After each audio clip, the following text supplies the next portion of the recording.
नमस्कार दोस्तों। आज हम एक वीडियो बौद्धिक क्षेत्र में जो बहुत जिन्होंने ऊंचाइयां छुई हैं उसके बारे में लेकर आए हैं। इसमें वैज्ञानिक, अनुसंधानकर्ता, खोजकर्ता या आविष्कारक, इस तरह के जो योग होते हैं कुंडली में, या ऐसे लोग जो हमारे बीच में जिन्होंने हमारे समाज को एक दिशा दी और बहुत बड़ा उनका योगदान है, इस तरह का योग क्या कुंडली में कहीं रिफ्लेक्ट होता है क्या? और अगर होता है तो आपकी कुंडली में ऐसा योग है क्या? या जो भी इस तरह की रुचि रखते हैं उनकी कुंडली में ऐसा योग है क्या जो इस फील्ड में काम कर रहे हैं? तो आज उसी के बारे में हम बात करेंगे कि कुंडली में वैज्ञानिक बनने के क्या योग होते हैं, अनुसंधानकर्ता बनने के क्या योग होते हैं। यहाँ पे हमने जो है दो काल पुरुष की दो कुंडली हमने यहाँ पे लिया उदाहरण के लिए, और एक काल पुरुष का जो है चार्ट बनाया है। इंडिकेशन है इसमें कि कौन से ग्रह, कौन से भाव और कौन से साइन इंपॉर्टेंट होते हैं, कौन से। तो आइए शुरू करते हैं। उम्मीद है कि एक वीडियो आपको एक ज्ञानवर्धन आपका करेगा। तो सबसे पहले हम बात करते हैं कौन से भाव जो होते हैं इंपॉर्टेंट होते हैं। एक काल पुरुष की कुंडली है, इसमें हम देखते हैं यहाँ पे मेष 1 नंबर लिखा हुआ, 1 से लेकर 12 तक यहाँ नंबर्स लिखे हुए हैं। तो ये 1 2 3 4 इस तरह से भाव को इंडिकेट करते हैं। 1 2 3 4 5 6 7 8 9 10 11 12, ये भाव हो गए। जो नंबर्स लिखी है बॉक्स में वो साइन हो गया। दोनों का इंपॉर्टेंस होता है, भाव का भी है, साइन का, क्योंकि साइन आज एक मेष लगने के लिए यहाँ पे 8 नंबर है, अगर यहाँ होगा तो ये बदल जाएगा, यहाँ से शिफ्ट हो जाएगा, यहाँ आ जाएगा। तो दोनों का इंपॉर्टेंस होता है। यहाँ पे जुपिटर, मरकरी, केतु 3 ग्रह हैं जो बहुत ही इंपॉर्टेंट होते हैं। इसको हम देखेंगे कैसे इंपॉर्टेंट होते हैं वो। 8वां भाव, 5वां भाव, 3रा भाव और 10वां भाव, ये भी बहुत इंपॉर्टेंट होते हैं भाव के रूप में देखें तो। और जो साइन में अगर बात करें तो 3 6 11 8 और शुक्र का साइन, ये भी इंपॉर्टेंट होता है। तो ये साइन इंपॉर्टेंट होते हैं, मतलब ये राशियाँ इंपॉर्टेंट होती हैं जो। आइए शुरू करते हैं। सबसे पहले जो प्लैनेट्स हैं उनकी बात करें तो Jupiter, mercury, Ketu 3 important planet होते हैं। जुपिटर जो होता है हमारे विजडम का कारक होता है, ज्ञान का कारक होता है। मरकरी जिसको बुध बोलते हैं, ये हमारे इंटेलिजेंस का कारक होता है, बुद्धि का कारक होता है। केतु इसी तरह से डीप रिसर्च का कारक होता है। केतु जो है 8वां भाव जो होता है यहाँ पे स्कॉर्पियो राशि होती है, तो को रूलरशिप केतु की यहाँ पे स्कॉर्पियो के साथ रहती है, क्योंकि ये मंगल का राशि है। मंगल और केतु, कुजवत केतु कहा भी गया है, को रूलर है इस हाउस के। तो रिसर्च का ये 8वां जो घर होता है, घर की बात करेंगे अभी हम। तो ये तो तीनों ग्रहों का बहुत बड़ा रोल है रिसर्चर और अनुसंधानकर्ता के बारे में। उसके अलावा अब यहाँ पे हम भाव कौन कौन से इंपॉर्टेंट देखते हैं। इसमें पहला भाव लग्न तो अपने आप में इम्पॉर्टेंट है ही है, क्योंकि आपका ओरिएंटेशन और आप खुद आप क्या चाहते हैं, क्या आपकी अभिरुचि है, वो इसको दर्शाता है। तो लग्न अपने आप में बहुत इंपॉर्टेंट रोल प्ले करता है किसी भी क्षेत्र में आगे आपको बढ़ने के लिए, उस फील्ड में ले जाने के लिए। 5वां भाव बुद्धि का होता है, मेंटल कैपेसिटी का होता है, हमारी अंडरस्टैंडिंग का होता है, तो इंटेलिजेंस का होता है। तो बहुत महत्वपूर्ण है, हमारे मेंटल कैलिबर को दिखाता है। तो पहला हो गया, 5वां हो गया। 8वां भाव, 8वां भाव जो होता है ये ऑकल्ट रिसर्च, एस्ट्रोलॉजी, इस तरह की जो थिंग्स, जो चीज़ें मतलब जो छिपी हुई चीज़ें हैं उसको ये इंडिकेट करता है। थिंग्स अंडरनीथ, मतलब जो भी यहाँ तक कि ज़मीन के अंदर जो चीज़ें रहती है उसको भी 8वां भाव इंडिकेट करता है। रिसर्च को, इन्वेंशन, इन सब चीज़ों को भी इंडिकेट करता है। तो सबसे महत्वपूर्ण भाव वैज्ञानिक या रिसर्चर या इन्वेंटर या जो भी आविष्कारक होते हैं उनको बनने के लिए इस भाव का बहुत बड़ा महत्व होता है। उसी के साथ ये अपना जो है 10वां भाव कर्म का होता है। तो इन दोनों में कनेक्शन होना जरूरी है, क्योंकि इससे रिलेटेड अगर हमको कम कर्म करना है तो ये 10वें भाव से संबंध होना चाहिए। ठीक है, तो ये 3 हाउस अपने आप में बहुत इंपॉर्टेंट है। 3रा भाव भी इंटेलिजेंस को दिखाता है, पराक्रम को दिखाता है, तो ये भी अपने आप में इंपॉर्टेंट है। 3rd जो हाउस होता है, तो ये 4 भाव 8 5 3 और 10 ये जो है बहुत महत्वपूर्ण होते हैं किसी भी तरीके का जो है रिसर्च वर्क में लेने में या इन्वेंशन करने में। अब आते हैं यहाँ पे साइन की बात करें। साइन में यहाँ पे नेचुरली 3 और 6 जो होता है मरकरी के जो राशियाँ हैं, मिथुन राशि और एनालिसिस की राशि होती है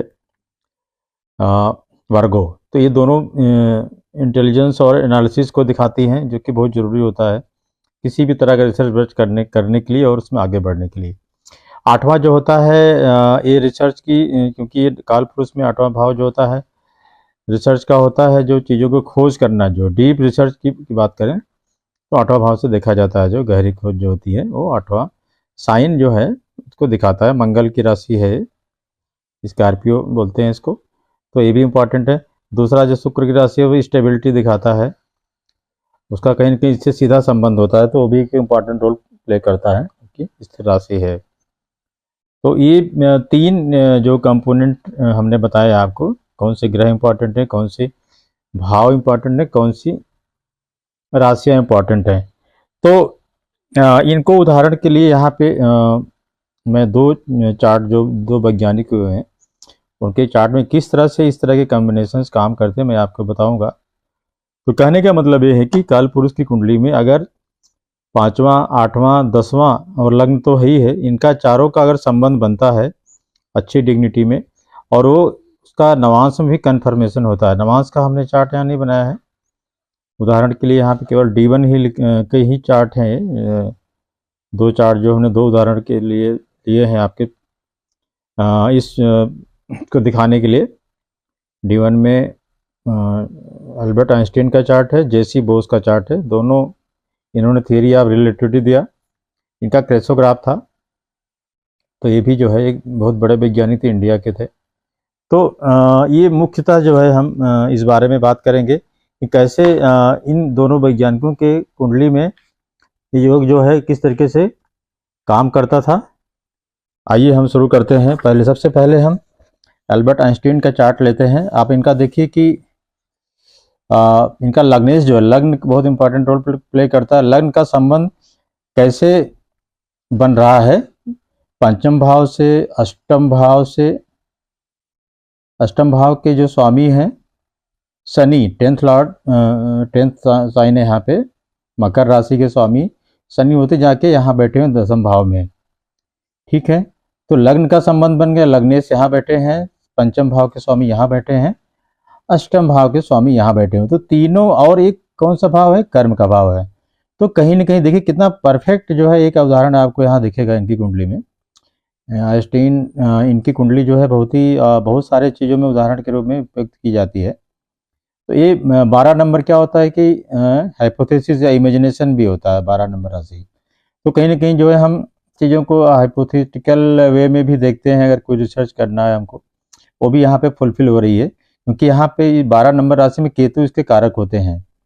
तो केतु का इम्पैक्ट कहीं ना कहीं केतु की जो एक गुरु की राशि है, बट केतु का इम्पैक्ट कहीं ना कहीं इस राशि पर भी है। यहाँ पे ये भी देख सकते हैं कि जो स्कॉर्पियो साइन है ये 6ठे भाव में है, और 6ठे भाव के स्वामी जो मंगल है यहाँ पे उच्च के होके बैठे हुए हैं, और राहु इनको और ज़्यादा एग्जाल्ट कर रहे हैं, मतलब और ज़्यादा एम्पलीफाई कर रहे हैं इस एनर्जी को। तो 8th हाउस जो है अपने आप में बहुत ही स्ट्रांग है। इसका परिणाम ये हुआ कि इनको अल्बर्ट आइंस्टीन सर को इतना बड़ा नेम फेम मिला थियरी ऑफ रिलेटिविटी के लिए। और इसमें आप देखिए कि अगर हम 11 नंबर का बात करें, 11 नंबर साइन भी अपने आप में बहुत महत्वपूर्ण है। ये 8 नंबर है, इसका 8वें से जो चौथा 4 भाव आगे जाने पर 11th नंबर आता है। तो हायर वर्जन है, जो साइंटिफिक थिंकिंग जो है कुंभ राशि एक्वेरियस से ही आती है, और इस चीज़ को जो ऑकल्ट या रिसर्च, इसको जो इसका हायर वर्जन जो है कुंभ राशि में दिखता है। और जो साइंटिफिक टेम्पर, इंटेलिजेंस और इनोवेशन, इन सब चीज़ों को एक्वेरियस या कुंभ राशि दिखाती है। तो यहाँ पे गुरु बैठे हुए, गुरु को हमने बताया कि गुरु का संबंध होना चाहिए, गुरु मरकरी का ऑलरेडी यहाँ बैठे हुए हैं, इनका संबंध बन रहा है चारों भाव से। गुरु का भी संबंध शनि से बन रहा है, शनि और गुरु, शनि जो है की राशि में गुरु बैठे हुए हैं, गुरु की राशि में जो है 4 ग्रह बैठे हुए हैं। तो कहीं ना कहीं जुपिटर और मरकरी का संबंध बन रहा है। केतु त्रिकोण में बैठे हुए हैं, केतु 12 नंबर राशि के स्वाभाविक रूप से कारक होते हैं यहाँ पे वो। तो निश्चित तौर पे जो है ये चीज़ यहाँ परिलक्षित हो रही है। अगला चार्ट हम अगर देखें तो ये जेसी बोस एक वैज्ञानिक थे इंडिया के, ये उनका चार्ट है और उन्होंने जो है क्रेसोग्राफ की का आविष्कार किया था। और ये मतलब इंडिया में इनको इसके लिए काफ़ी ज़्यादा इनको रिकॉग्निशन भी मिला। इनको फादर ऑफ रेडियो साइंस इनको भी कहते हैं, क्रेसोग्राफ। तो इनके चार्ट में भी हम देखते हैं कि किस तरीके से जो हमने यहाँ पे आपको एक कुंडली में बताया है कॉम्बिनेशन कैसे रिफ्लेक्ट हो रहा है, कैसे यहाँ पे दिख रहा है।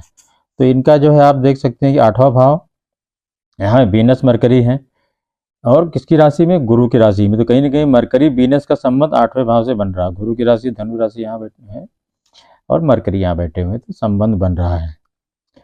और उसके अलावा यहाँ पे राहु बैठे हुए हैं। राहु किसी भी चीज़ को एम्पलीफाई करते हैं। और 11 नंबर की राशि यहाँ पे, 11 नंबर क्या होता है हमने बताया आपको कि 11 नंबर 8th स्कॉर्पियो का हायर वर्जन होता है। Occult, research, scientific temper, invention, innovation, ये सब चीज़ें यहाँ से देखी जाती है इस राशि। तो ये भी कहीं ना कहीं फुलफिल हो रहा है। 6 नंबर के स्वामी जो मरकरी होते आके यहाँ बैठ गए 8वें भाव में, इसका संबंध रिसर्च वाला जो भाव होता है यहाँ से भी संबंध बन रहा है।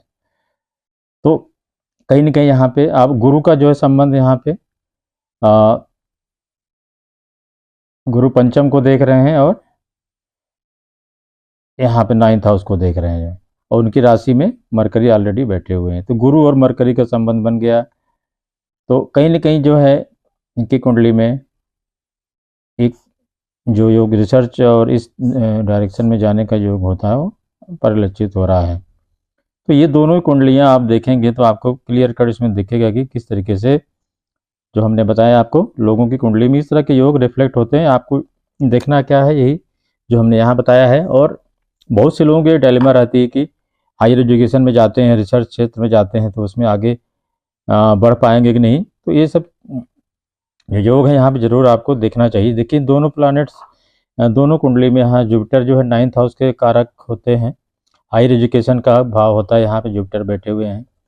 यहाँ पे मंगल एग्जाल्टेड हैं, 10 नंबर में बैठे हुए, भी हायर एजुकेशन का होता है। तो दोनों 9th हाउस बहुत मजबूत हैं, क्योंकि तभी आपको हायर स्टडीज या रिसर्च इन सब में चीज़ों को डिग्री की अगर बात करें तो यहाँ से उसको देखा जाता है। और दोस्तों ये आपको उम्मीद है कि वीडियो आपको अच्छा लगा होगा। हमने प्रयास किया कि इस तरह के बहुत सारे जिज्ञासु रहते हैं जो हायर एजुकेशन में हैं, बट उनको डाउट रहता है कि हम आगे बढ़ पाएंगे कि नहीं।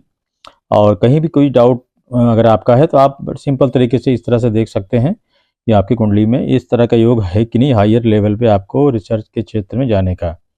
उम्मीद है कि आपने इस वीडियो को पसंद किया हो। शुरू से लेकर अंत तक इस वीडियो को देखें, आपको एक इंसाइट मिलेगी। और मेरे चैनल को आप जो है सब्सक्राइब करें, वीडियो को लाइक करें, शेयर करें।